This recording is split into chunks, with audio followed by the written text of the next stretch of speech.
Hello, this is How the World Works. I'm Kevin Williamson. I'm a writer in residence here at the Competitive Enterprise Institute. And this is a podcast where we talk about work. We talk about our jobs and the jobs we've had and the role of work in our lives. As much as we love our paychecks, we suspect that there's something more to work and its meaning in our lives than that. From time to time, try to get beyond my narrow circle of friends who are all think tank nerds and DC policy types and journalists, God help us, journalists. And today we've got someone from outside that circle, which always makes me happy. This is Tyler Griffin. He is the founder of SwiftPro, which is an HVAC and plumbing company based in Northern Virginia. And he has thoughts about jobs in the trades and how we think about work and the way his business works. So, Tyler, welcome, and Thank you, tell us Kevin. about Great to be yourself, who here. you are, where you come from, and how you got started doing what you do.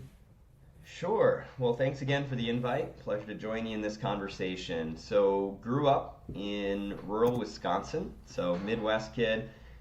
Grew up similar to Amish and Mennonite for context. Not exactly Amish and Mennonite, but we raised our own food, and I was the oldest of 11 kids. And a lot of farm work growing up and working for area farmers. We had quite a few animals ourselves and large gardens and all of that. And then from the age of 12 onward, we had a family business building lawn furniture. And so our school would consist of getting up early, usually around 6 a.m. We would start our home studies, and we would do 3, maybe 4 hours of study at home. And then we would go down to the wood shop and build furniture. And then we would take breaks to go do garden and lawn work and take care of the animals. And so that was the way I grew up. And it was a good way to grow up, good foundation. Learn to appreciate the value of hard work for the satisfaction of a job well done, apart from just getting a paycheck. So I think that was one advantage of growing up that way, is I found joy in work for work itself and the accomplishment of a task, the creating of something. We built all sorts of things, picnic tables of all shapes and types, Adirondack chairs and gliders and all sorts of things. So that aspect of it, we had a woodworking shop as well, so we would do finer, smaller pieces of woodworking and scroll sawing, pictures in wood, that type of thing. And so it was. What was your favorite? What was Memorable your favorite years. chore? What was your favorite chore in all that? What was your favorite job to do? Well, I would say the wood shop was, but I also enjoyed farming. So as soon as I got my driver's license, I actually worked for area farmers milking cows as well. And so I actually enjoyed that, enjoyed taking care of farms. My brother and I had a business for a while as well, doing relief milking, it was called, but we would run the farm for farmers so they could take vacations. Farmers don't get much for vacations, milking cows twice a day, and taking care of their farm, and so we would go run the farm for them at 16 and 14 so they could go take a vacation, anywhere from like 30 to 50 milk cows, nothing of the massive farms that we see today, but that at that time a lot of family farms were still left there in Wisconsin, so we would run the farm for the farmers so they could take vacations. That was one of my favorite. I really enjoyed that. Why? Why did you like the relief milking? I think the fulfillment of letting someone that works around the clock be able to take time away, and at a young age having that responsibility of running, what was a family business for them, and being able to do so successfully, and them coming home and the farm not having missed a beat. We didn't make any huge errors or mistakes that I can recall.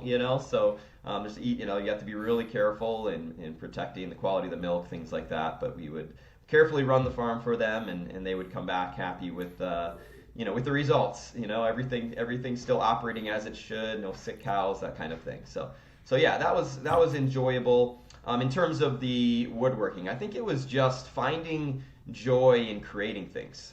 I think it was the ability to do something with excellence, and then someone else value that thing and buy it. And so at that time, we didn't really receive, my brother and I, much income. My parents, it was a family business that helped take care of the needs of our family.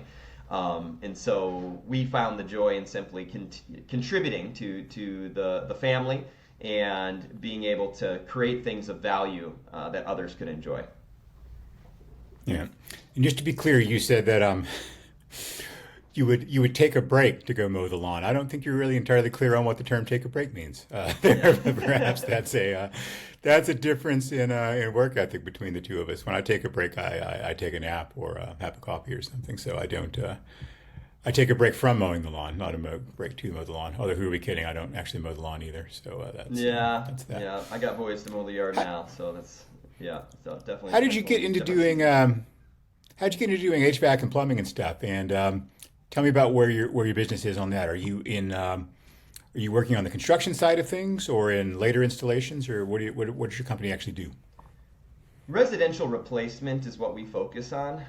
We've done a little bit of larger projects, and if it's a friend or someone we know, we would consider new construction. But for the most part, it's just replacing existing systems, updating it with the latest and greatest technology. Making air quality enhancements where we can, making sure that there's some energy efficiency improvements, and then also taking into account any problems with the existing system, whether that's a better filtration system, air scrubbers, making sure that the air is evenly distributed throughout the house as possible. So that's really what our focus is replacement system, service, maintenance, that type of thing throughout the Northern Virginia area. And then we do plumbing as well. So that would be everything from water heaters to replacing fixtures to solving leaks and emergency type situations and drain cleaning, that type of thing. As far as how I got into it, so my backdrop, as I mentioned, growing up, farming, carpentry, out of high school, I got right into construction. So I've been in the trades my whole life.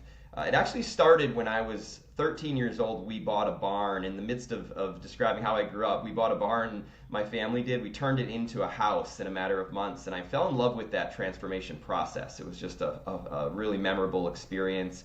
Long hours, long days. My brother, my dad, and I, and some friends, working really hard to turn that into the house that our family then lived in for the rest of my growing up years. But just a really unique experience getting to see every aspect of construction. And so out of high school, upon finishing that, I got right into construction, all types, new home construction, renovations, etc. And then we moved out to the East Coast in 2010. My wife and I then, and youngest, our current son at the time, that was 1 year old, so it's a while back now, and got a job swinging a hammer, and then transitioned into sales and eventually leadership in that company, and that was focused on roofing and exteriors.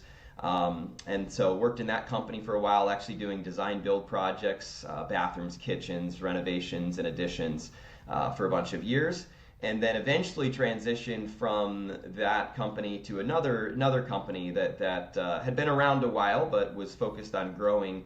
And so I took the brand from Maryland and moved to Virginia, and that's how I got started in Northern Virginia back in 2017, and was with that company a total of 8 years, called American Home Contractors. And so was bought into that company, was a partner in that company, and helped grow it, and had a good run. A lot of years of learning, growing, and building something together. In 2022, it was decided by the partners to sell the company, and so we sold majority ownership to an outside private equity group, and stayed on for about a year and a half after that. I was focused mostly at that point on actually solar roofing, so I was involved with the Tesla solar roofs, the glass roof systems, along with the other things I was doing to help run the Virginia team. So stayed on there for a while. We continued to grow the company and to be a large regional company, and then transitioned out in February of 2024. So after transitioning out, took a sabbatical with my family. Last couple of years have been pretty stressful and challenging, and kind of hyper growth there. And so we just wanted to reset, figure out what was next.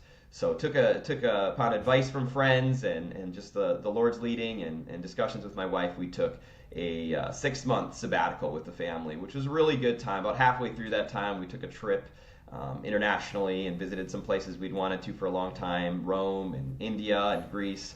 And so we had some really amazing experiences with our sons, who at the time were 15, 13, and 11. So it was a great time for them to just learn the history and see some amazing sights. So great experience last summer. And then coming back, I'd kind of known it was that I'm just not wired to sit on the sidelines or find something easy. I'm wired to build stuff. And so after just lots of conversations with the wife and thought, prayer, and things that went into that, decided to pivot and focus on a new industry, And that's where we got into HVAC and eventually plumbing. Had some friends in the industry and some people that joined with me quickly to bring the expertise that I didn't have firsthand. I'd had the general construction experience. I understand just overall the construction process and learned a lot about running businesses, building businesses from the ground up. And so started building a team there and at the end of last summer. And so we're, right now we're just over a year in from actually getting things going, kind of from nothing in September of, end of August, September of last year. And so we just crossed our 1 year mark, and we've got a good sized team, about 23 team members right now, and have accomplished a lot in the first year and a long ways to go. But that's the little bit of the backstory there.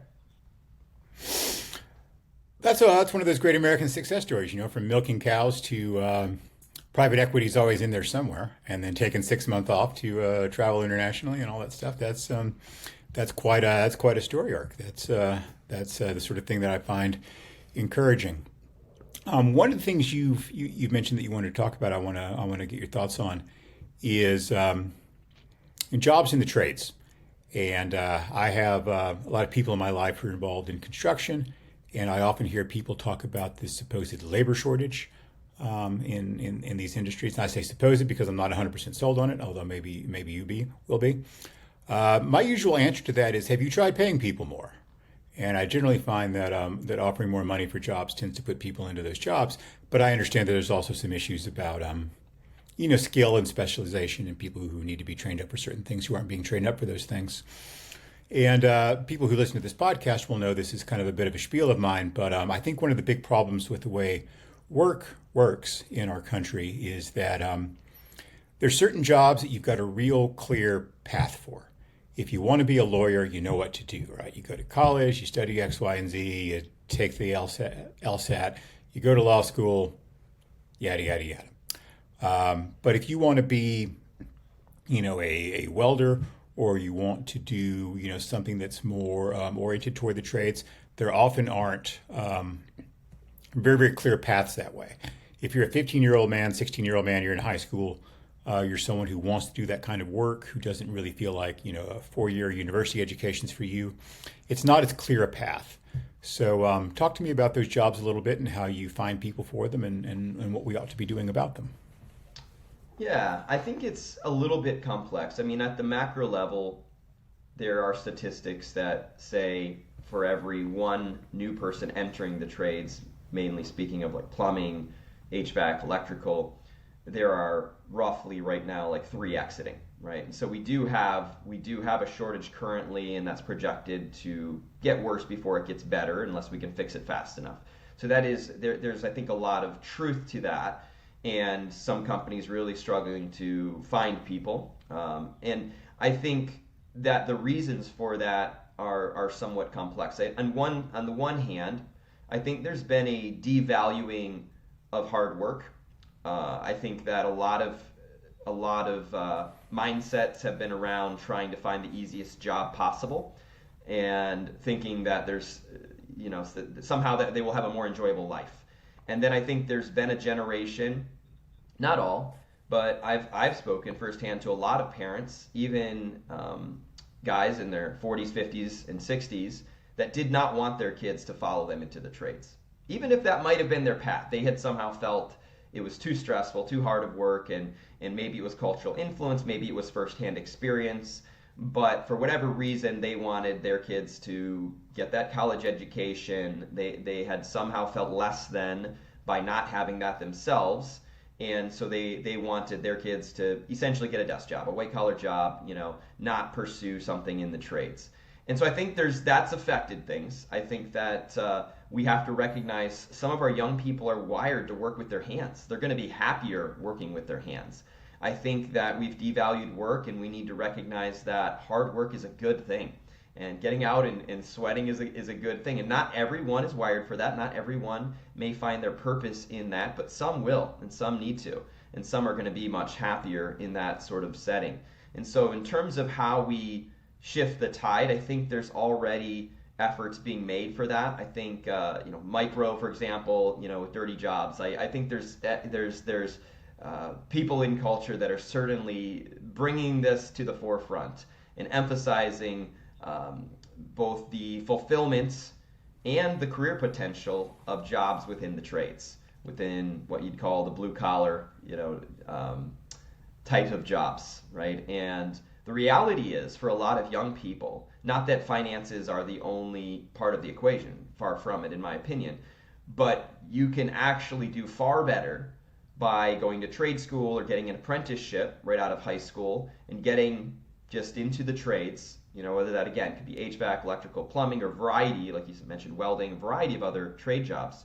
Within 4 years, they could actually be in a position making, high 5 figures up to 6 figures, right? And able to afford buying a house in most places in the country, having some savings, being debt free. And that's not something that can be said for the majority of students going to college. And again, different pathways for different careers and different purposes, right? If you want to be a doctor, if you want to be a nurse, an engineer, professor, there's a lot of careers that require college. And that's a great path for a lot of young people. But it's far from the only path. And I think more public discourse like this, more communication around the fulfillment found, the career benefits, the ability to take care of yourself and your family, and earn a great living in the trades needs to be talked about. And I think honoring the trades, right? Something we do in our company, for example, is share pictures of a new HVAC system, whether that's a furnace and an air conditioning unit or a heat pump and an air handler, these systems being installed in the meticulous attention to detail that some of my team members have, where the ductwork and the way that the metal's fabricated and the way the wiring's done, and just wanting to make sure that every aspect of that install shows excellence, right? And is done with the highest of integrity. Guys that really take pride in their work. And we need more of that. And I think there's ways to celebrate that both within our company, for example, but even on the greater stage of like honoring tradespeople and showing that as a honorable career path. And so I think the tide is shifting, and I want to be part of that. I part of our vision.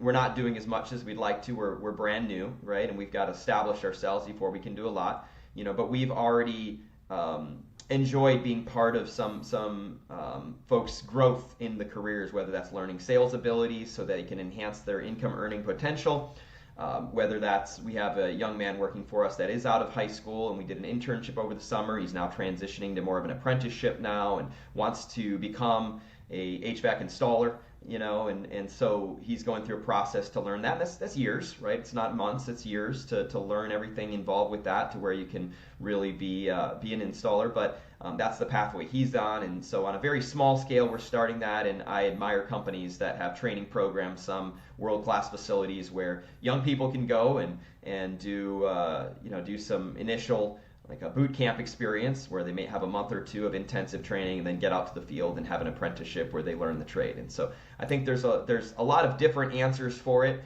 in terms of the solution, but I do think on the grander stage is simply a cultural shift to honoring tradespeople and recognizing the work they do has great value. Is really important, like in terms of, I like what I heard from one person. They said, what we do, speaking of my specific world, HVAC, plumbing, and electrical, what we do, we're the front lines of preserving, we're the difference between a first world and a third world country, essentially. If you don't have the things that we work hard to protect and provide, it's a real quick slide down. So, yeah, I lived in an apartment in Delhi with no air conditioning, so I certainly appreciate it. Although there are those in the conservative and kind of libertarian world who really blame Willis Catheter Carrier rather for catheter Willis Carrier for ruining American government, because by inventing air conditioning he made Washington habitable year round and therefore set the stage for a great deal of trouble. there you go. No, you mentioned something that I think is important here, which is in a very wealthy society like ours, there's an interesting trade-off between prestige and income. And you can afford to trade off some income in a very wealthy society because we all have relatively high incomes by global standards. I remember some years ago I was a college instructor And there's a woman I was advising about her career, and I asked her what she wanted to do, and she said she wanted to work in nonprofits. And I said, great. Well, what kind of nonprofit do you want to work in? What do you want to do? What's the issue you want to work on? And well, she didn't really know. She just, she thought she just wanted to work for a nonprofit. And I said, so you don't care what you do as long as the organization doesn't make any money. And of course, that's not what she was thinking. She was thinking about, I'm a certain kind of person. And I'm a certain kind of person. The kind of person I am is a person who works in nonprofits, who does, arts and culture stuff or policy stuff, or maybe education or things like that. And I think, that self-conception really comes into play when people are thinking about how they choose a career and what kind of path they want to take in life. And there are people who say, well, I don't want to swing a hammer, or I don't want to be a guy who installs air conditioners. And they don't think about things like how much it pays, when it starts paying, the debt load that you have, and that sort of thing. I remember a friend of mine from high school went to college, and he didn't have a lot of money, and he was mowing lawns to put himself through college, and he was really good at it. And by the time he was out of college, he had this big commercial lawn care business, and he had a bunch of apartments and office complexes and things that were clients, and he made a ton of money. His garage was bigger than my apartment in New York. And but if he came to visit me in New York and went to some New York dinner party, and he said, I'm a guy who mows lawns for a living, people would look askance at that a little bit. They'd be like, Yeah. oh, you're a guy Yeah. who mows lawns. Now, never mind, he made more money than all of us. People working in these kind of high Right. prestige, low pay fields like publishing and journalism and things like that. So how do you said it's a matter of simple cultural change, but of course, cultural change is never really simple. That's the whole thing. I think there's been in terms of how the kind of prestige radar works, there has been a shift, I think, in recent years toward sort of craftsmanship type jobs. People who are building things on a small scale, a kind of artisanal version Right, of things. Part of that, I suspect, weirdly enough, is driven by things like social media and reality television, where you Yeah. have things like celebrity butchers, and or like the phenomenon of things like West Coast choppers a few years back, where these guys who are basically welders and motorcycle customizers, but they built this whole media franchise around them. But I suppose there's something about the hunt for glamour in people's lives that maybe they're not going to find in HVAC installing. But what they don't understand is they're also not going to find it pushing around spreadsheets for $61,000 a year if they're lucky in Right. some office somewhere.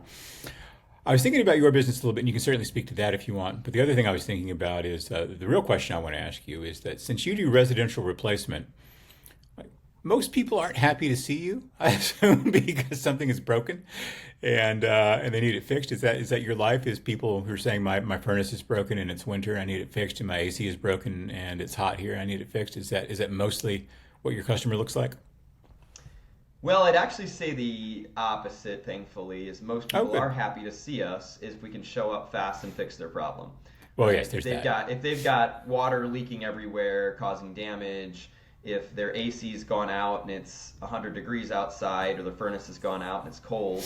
I remember last winter, it was a cold morning, and I had woke up early. I think it was around 5 a.m. or something on a Saturday morning, and I had checked our messages coming through some of our marketing platforms, and there was a message from a gentleman on Yelp trying to find someone that could fix his furnace. He had two young kids at home that were sick, and the house was getting cold.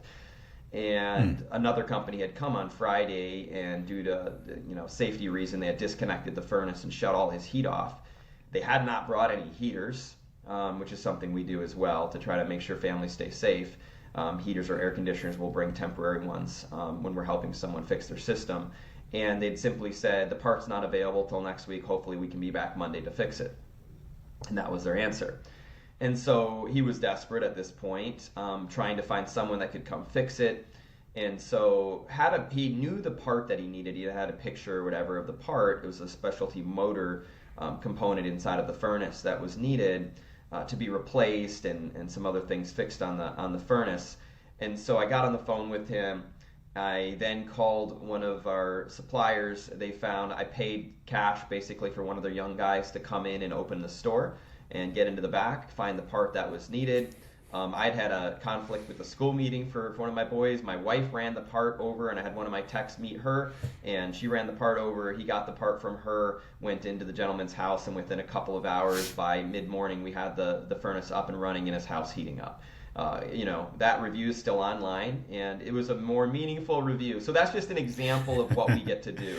He felt we'd save the weekend for him and his family. And the thing was, it wasn't easy for him just to go get a hotel. His kids were sick. He didn't want to leave the house, and it was very uncomfortable. And so that's what we get to do, right? And I think if you can tell stories like that, if you can take pride in getting reviews like that, the team members that are part of a team, that everyone has a role, right? Like whether, in today's scenario, it would be somebody from my office team scheduling the call, a technician going out and diagnosing the problem, an team coming out to install a new system or replacement parts. And so there's a whole chain of people involved in that process, and everyone taking pride in their participation, even if it's the marketing person that helped us show up online so that we were known by that individual and they could contact us, right? So every person in that team that has a role taking pride in the ability that we have to solve people's problems and do so quickly and professionally and for a reasonable price, right? And so that's something where I think it helps. It's one person at a time, one team at a time. But I think if we can build more cultures, more companies that do that, and sort of spread the love, right? Put the shout outs. Yeah. We have a text group with our whole company on it. And so we'll put reviews usually once a day or so, a few times a week. We'll put reviews into that text chain, and so it highlights the people that got shouted out on that review, and that's something that's we take great joy in. Or we'll send pictures of a system that's installed and the craftsmanship that was shown in that. And so I think that's on the micro level. But that is what it takes. It's one person, it's one team at a time doing that and shifting the tide and showing it as a viable path. Money's part of that, right? We have to create jobs. It's why we have to charge what we charge, right? We have to charge, some people are like, well, this other guy's doing it for less. It's like, yeah, he's doing it on the side. He doesn't have a real business, and this is just side cash for him. He does, and he probably won't be able to respond very quickly when you need him. And we have to run a real company, pay people a living wage, and we want to make sure it's an opportunity that's a real career path for young people. We have a bunch of guys that are in their 20s, right, early on in their career, and we want this to be where they can spend their career the next 20, 30 plus years. And so that's part of it. Money has to be part of the equation, but that's education, right? Helping a customer understand why they should pay a little bit more, and then have a warranty and a company that stands behind it and responds quickly if there's ever a problem, right? If we install a system, for example, it doesn't matter how many times we have to go back out. We're going to keep coming back until we get the system to perform properly if there's any complications, whether that's a manufacturing issue, whether that's unique complication to the house, or whether that was something that was not addressed in the installation. So I think those are ways that we can shift the tide towards a different mindset around the trades. Yeah, I think that that Yelp review, by the way, has got to be worth whatever effort you put into taking care of that customer. That's the sort of thing you really just can't buy. I think people can tell the difference between an honest, sincere rave about a job well done and one that's planted. But I think that a lot of times, and this isn't just about your business, it's about how people think about these sorts of occupations, that these things that they don't see exactly, they feel like it's a net loss. Like, I bought a house and it's got an air conditioner in it, and that's all I wanted to do. It works, and the AC should just work forever. And if it goes out, I've got to spend this enormous pile of money to get back just to where I was before with the working AC. Now, hopefully they'll have a better one, of course, because you're going to give them a better system than the one they bought 25 years ago or whatever. The example I always think about that is I have a friend who's an architect, and she'd be advising people on these fairly expensive homes sometimes they're building. And so it's your last $20,000 you have on this project. We can either give you a really, really cool conditioned crawl space underneath your house that will, make your home more energy efficient and contribute to your comfort, and they'll have some safety improvements and all that. Or we can take that $20,000 and just really, really upgrade your kitchen countertops. And 100% of the time they choose the kitchen countertops, just always. No one ever chooses anything else. Because you see that, you sort of interact with it in a more kind of intimate kind of way. Things like HVAC and plumbing are things you think about typically when they're not working. When they are working, you just sort of take them for granted. It's like a guy I talked to at a utility company one time. He's like, no one ever wants to think about us. They want to flip the switch and the light comes on and that's that. Right. And everything that happens before that is magic.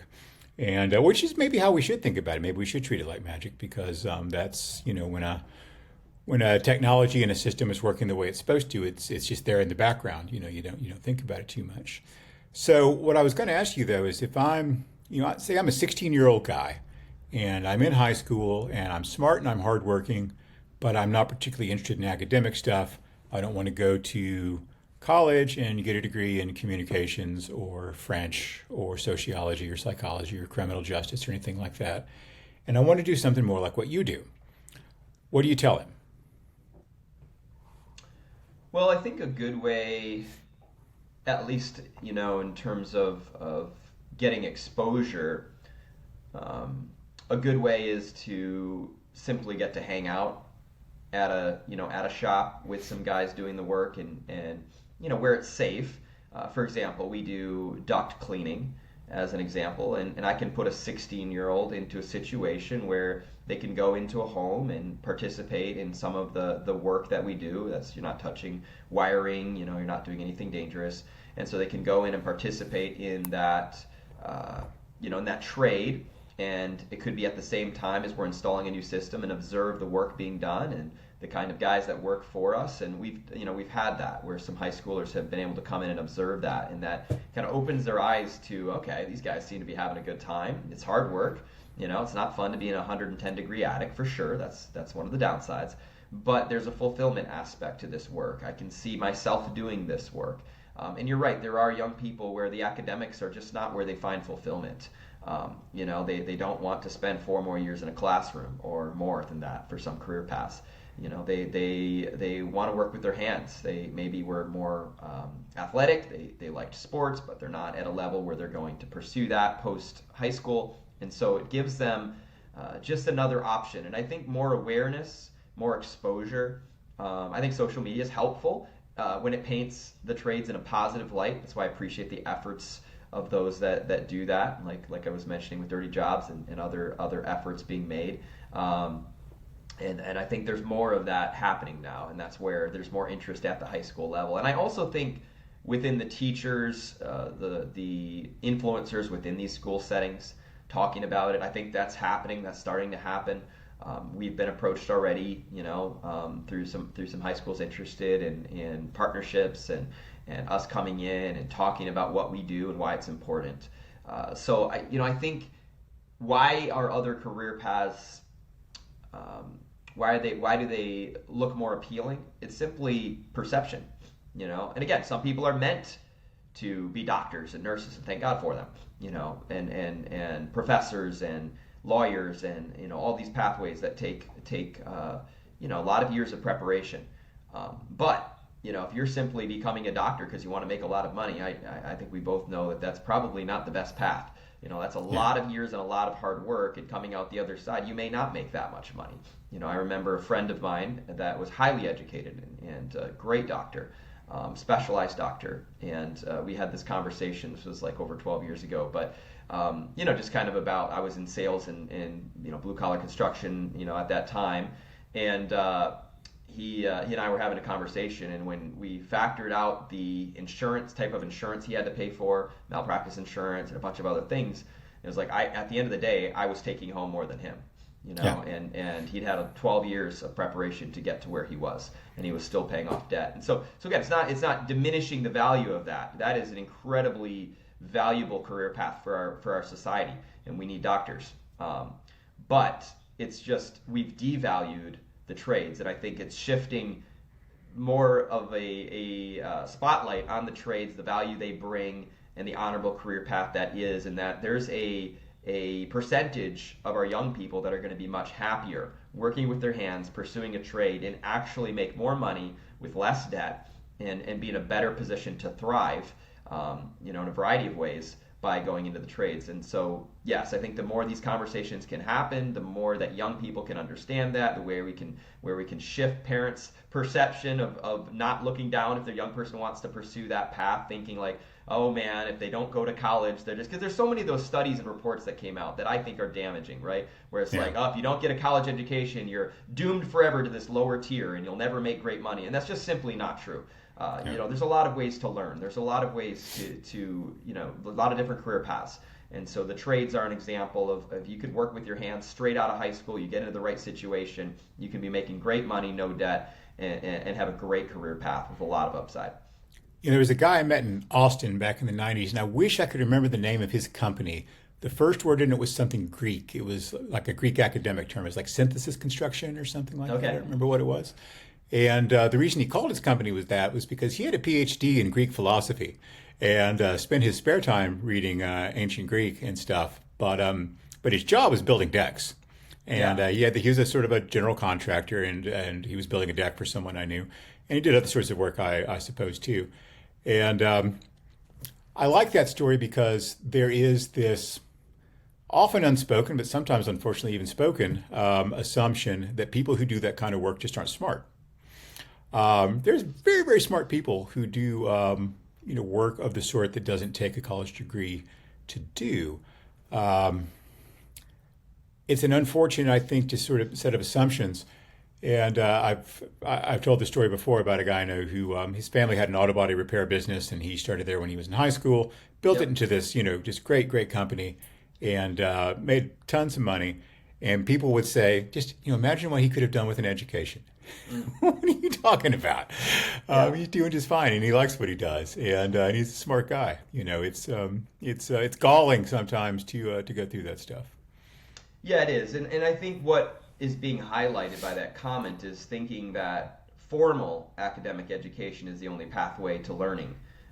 Look, I think we can both agree learning of some type is integral to thriving, right? And Of so, course. however you learn best, there's a variety of ways you can learn. Some people, for example, just they can go on and they'll watch a bunch of educational YouTube videos, right? TED Talks. There's a lot of different topics, things that you can learn. The crazy thing today is you can learn how to change oil on your car. You can learn how to fix your lawnmower. I gave my son, my oldest son, an exercise a couple of years ago where he wanted to, we needed to change the oil on the mower. We have a zero-turn mower. And I said, well, why don't you go online and figure it out? I didn't know, actually, I hadn't changed it on that type, and I didn't, and so he did the research, watched some videos, figured out what we needed to order and get for a material, for the process, and we ordered everything, got the supplies, and he did it. That's the world we live in now. There's a lot of ways to learn.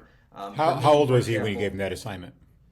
I believe 14 at the Okay, time. I asked for purely self-interested reasons because I have little boys myself. They're not ready to do that kind of stuff yet, but I'm wondering when I can start them on those things. Yeah, chores at a young age is really helpful, and then giving them incrementally more responsibility and challenging tasks. I think that's really good. But yeah, I don't have a formal degree from a college. I respect those that do. I But don't I either. think that we should stop looking down on those that what. Am I educated? Do I learn? Like I typically, my average per year, I read about 50 books a year, usually one per week. I study a variety of things, and I'm fascinated with leadership, with business building, philosophy, variety of just the things we're talking about today, the value of work. One of my favorite books, for example, that helps shape some of my thinking, Thou Shalt Prosper, is one of my favorites. So just how I think what's important is that we learn, that we grow, that we seek to thrive and help others do the same. And there's a variety of ways to do that. Some are going to go through a formal academic process where they're going to go to college and get a piece of paper that says they finished finish this, right? But if the same person does that through books they read, seeking out mentorships, that's been a big part of my journey is seeking others to learn from, and picking their brain, and people I respect, and I look at their life, and I think that's undervalued today. I think one of the best ways to pick a career path, talking about young people again, is look at who has the kind of life that you'd love to have. The kind of family who's thriving, who is making a great income for their family, perhaps generational wealth in some cases that they'll be able to pass down and give their kids a head start. And part of the resurgence right now, you see actually quite a few white collar People that have been working in a cubicle their whole life now looking and seeking to buy. There's a whole movement now buying trade businesses, right? Buying small businesses. It's a huge deal right now. There's a few people that are kind of popularizing that. What's interesting, about that is they see, hey, that can actually be a great life. It's actually the chance to create potentially a great amount of wealth, help a lot of people. And so, again, that's another area that the tide is turning. But I think, we should not look down on those that don't have a formal path. We should value learning of all kinds, education of all kinds. And thankfully, there's a lot of pathways today for people to learn and grow and thrive and be able to pursue a variety of careers. Yeah, what I'd like to do, and I'm glad to hear about schools reaching out to you. That's a good sign.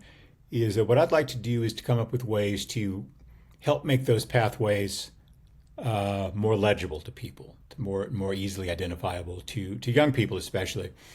I know this is an issue for young women as well, but I tend to think about this largely in terms of young men, just for various reasons about how I look at the world and my policy interests. And I think it's really in a specific kind of way difficult to be a man between the ages of 16 and say 22. Yeah. And not feel like you have a direction. And they're not going to necessarily probably pursue like marriage and family in those years if they don't feel economically secure, or at least if there's not a visible path toward economic security for them.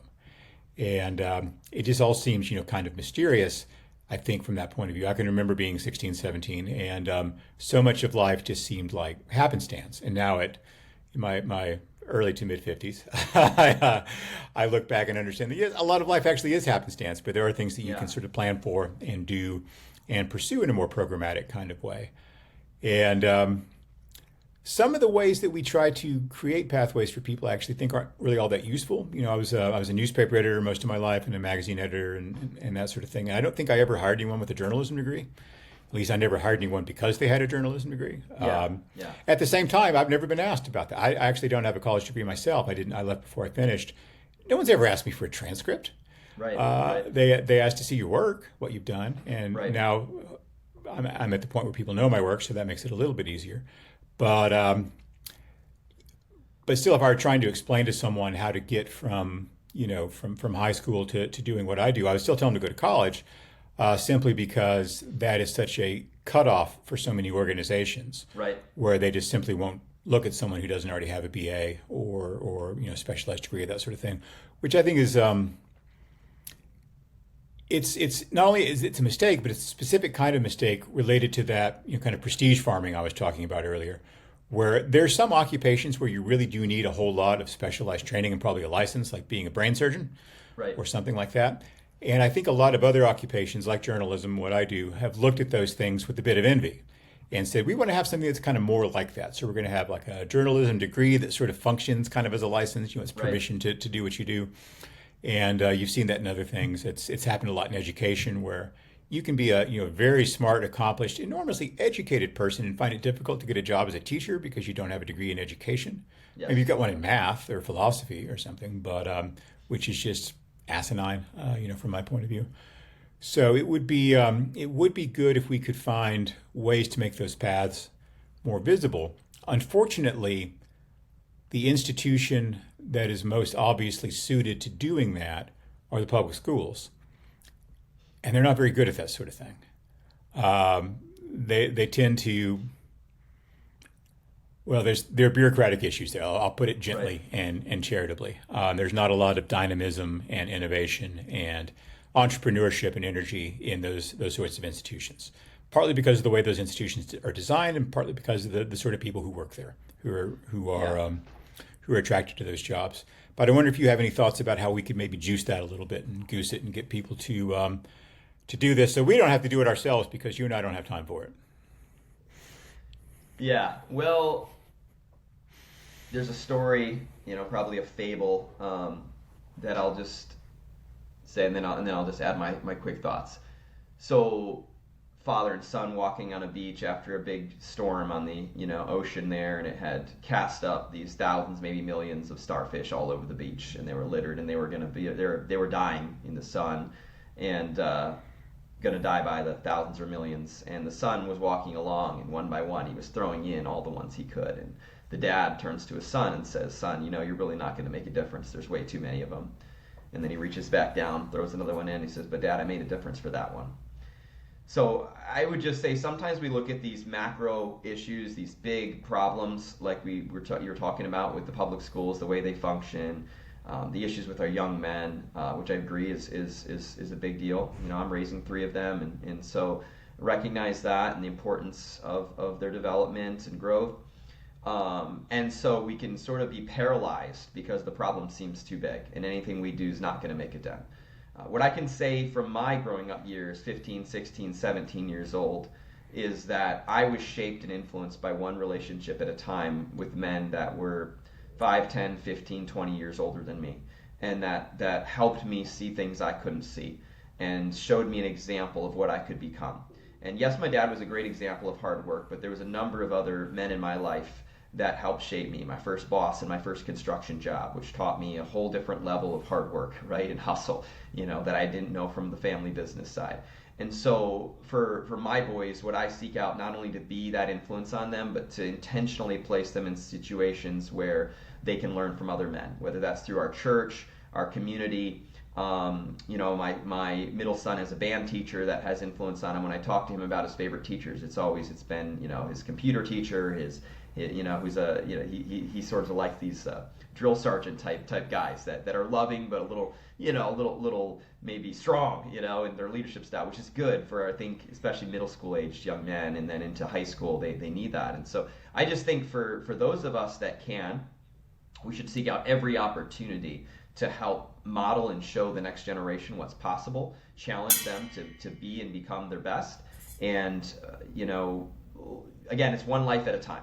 And I think for those that are teachers, those that are within the school systems, they have enormous opportunity for influence, and some are making a huge difference, right? And so how can we, get at the societal roots of all this stuff? It's going to take time, but I still believe it's one life at a time.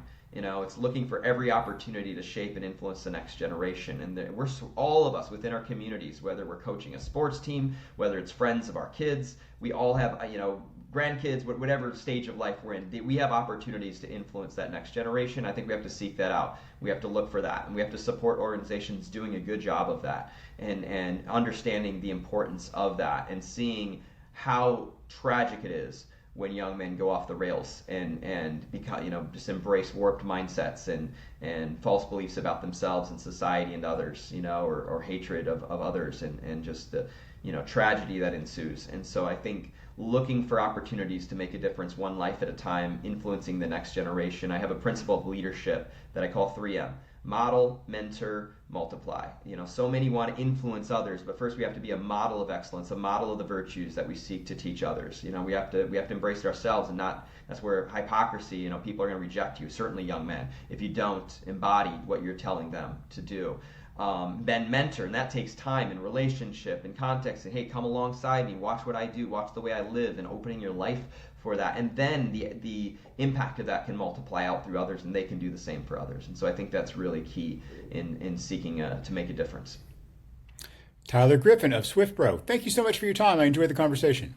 Thank you, Kevin. It's been a pleasure. And that concludes our most recent episode of How the World Works. I hope you enjoyed my conversation with Tyler Griffin as much as I did. If you are interested in watching this conversation on video on YouTube, there will be a link in the show notes, and you can watch it that way if you like. You can see my very loud tie that way, and that'll make your day, I'm sure. Thank you for taking the time to join us, and we'll be back next month with another conversation.